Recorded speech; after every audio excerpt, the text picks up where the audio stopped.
The world froze as headlines blared. Anchorage Airport shut down. Newsrooms scrambled, social media feeds exploded, and a sense of disbelief swept across continents. No warning, no explanation, just a chilling order.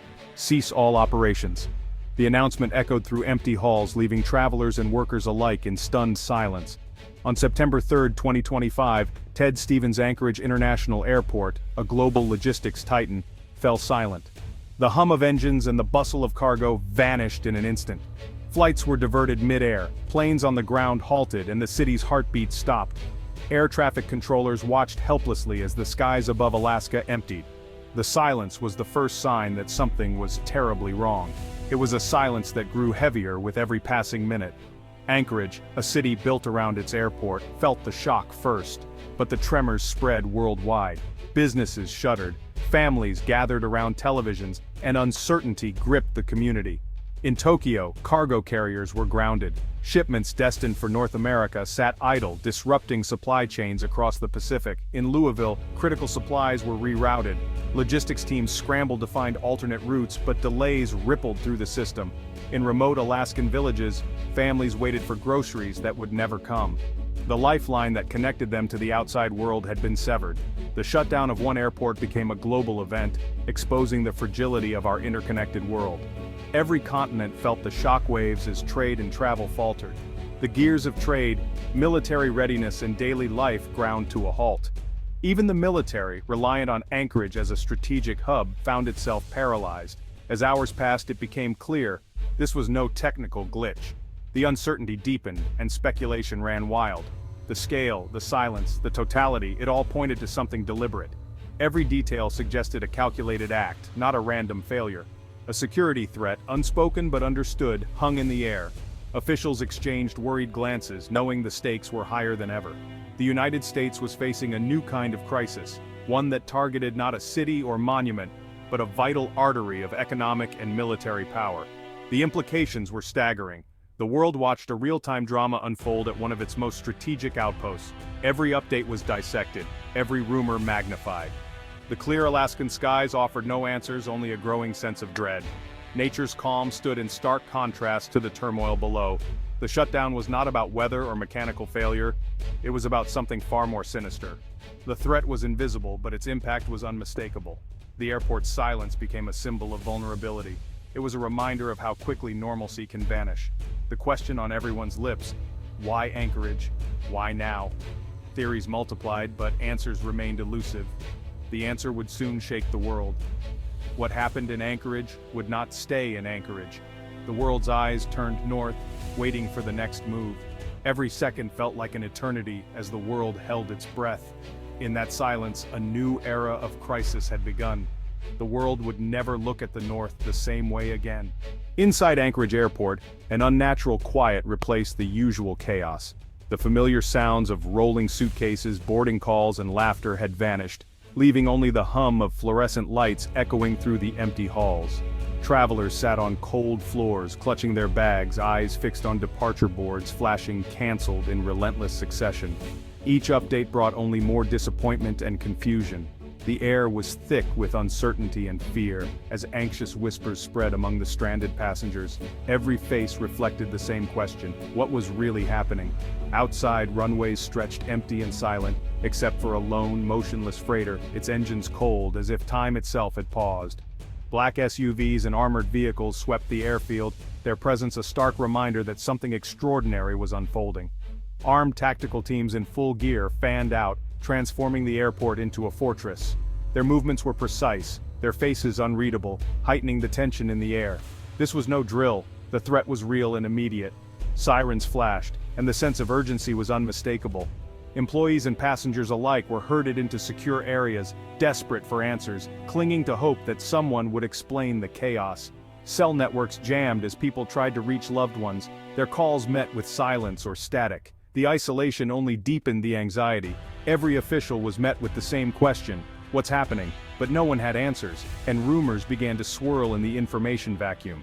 The sight of soldiers patrolling civilian spaces was jarring, a surreal reminder that normalcy had been shattered in an instant.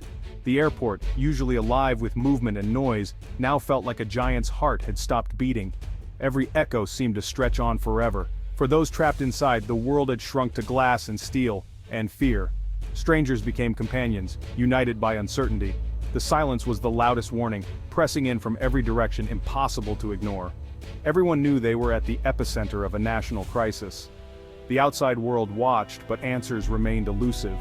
All they could do was wait for the next shoe to drop, hoping that relief, or at least information, would come soon.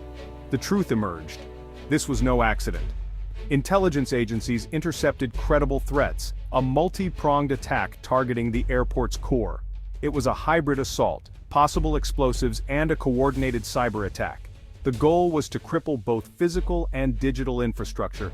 The shutdown was a direct order from Washington, a drastic but necessary move. Authorities faced a nightmare, a complex attack possibly already in motion. The only option was to freeze the airport, buying time to hunt the threat. This was modern terror, not mass casualties but strategic paralysis. By targeting Anchorage, the attackers aimed to sever a global artery. The event exposed how a single point of failure could bring a superpower to its knees. The world realized a silent digital invasion could be as devastating as a bomb. The rules of warfare had changed. The shutdown's impact was immediate and deeply human. Thousands of travelers were stranded, families, business people, tourists, suddenly trapped. Hotels filled instantly, rental cars vanished, and Anchorage's resources were stretched thin. Travelers huddled together, sharing scraps of information and hope. Globally, flights were rerouted, causing a domino effect of delays and cancellations. The skies over the Pacific grew eerily quiet. Anchorage's closure severed a major aerial bridge between continents.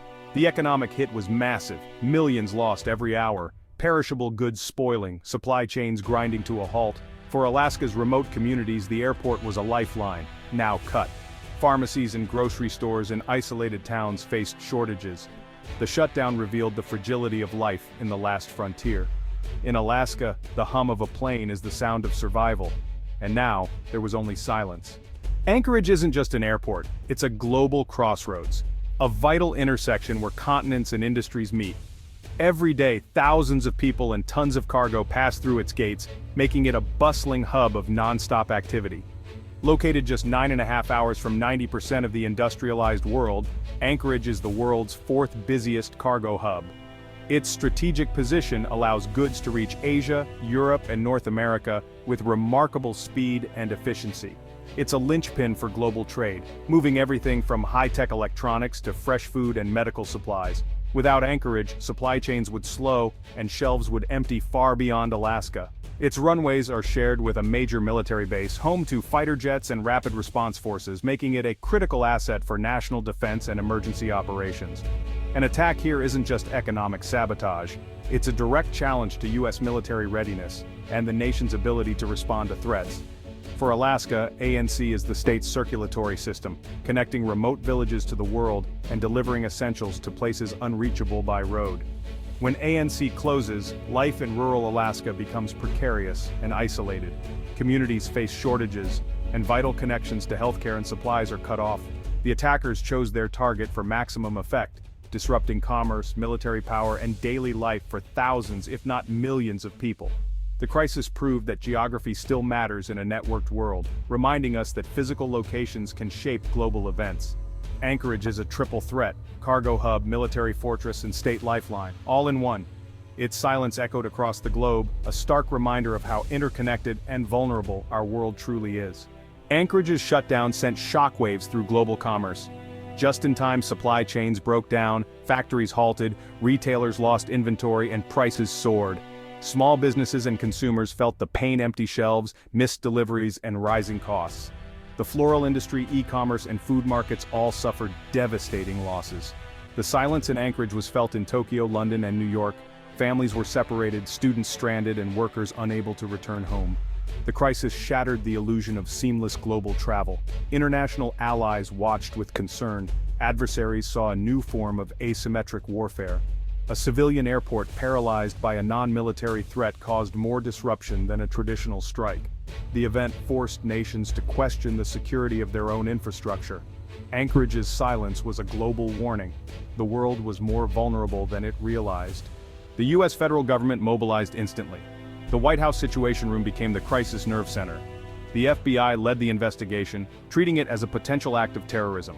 Bomb technicians and cybercrime experts were flown in on military aircraft. Homeland Security and TSA secured the airport, sweeping every inch for threats. The military enforced a no-fly zone and coordinated with civilian agencies. Fighter jets patrolled the skies. The show of force was unmistakable. Cyber experts from the NSA and Cyber Command raced to trace the digital attack. They scoured network logs, searching for the attacker's fingerprints. The goal: patch vulnerabilities, prevent further breaches, and reclaim control. The response was unified, overwhelming, and relentless. The battle for Anchorage was fought on both physical and digital fronts. The Anchorage crisis exposed a dangerous truth. Our world is built on fragile hubs. Efficiency created single points of failure. One attack, and the system collapses. The shutdown forced a reckoning about critical infrastructure. Airports are not just buildings. They're complex ecosystems of physical and digital systems. The hybrid attack revealed our defenses were siloed and outdated. Plans for bombs and cyber attacks existed, but not for both at once. Alaska's remoteness, once a strength, became a weakness. Resupply was slow and difficult. The event was a real-world stress test, revealing cracks in our globalized world. The image of a silent airport became a symbol of 21st century vulnerability. The front lines are now in code, logistics, and infrastructure. Our security must evolve or risk being left behind. In the aftermath, Anchorage rallied. Churches, schools, and citizens opened their doors to stranded travelers. Alaskan hospitality became a quiet act of defiance against fear. The nation watched, united by uncertainty and resolve. Political squabbles faded. The focus was on support and security. The crisis demanded a new approach: resilience over efficiency. Redundancy, alternate routes, and hardened defenses became priorities. Public-private partnerships would be essential for future security. The silence at ANC was a warning and a call to action. The shutdown exposed our weaknesses, but also our strengths: unity, compassion, and resolve. The path forward is clear: build a stronger, more resilient nation before the next crisis strikes.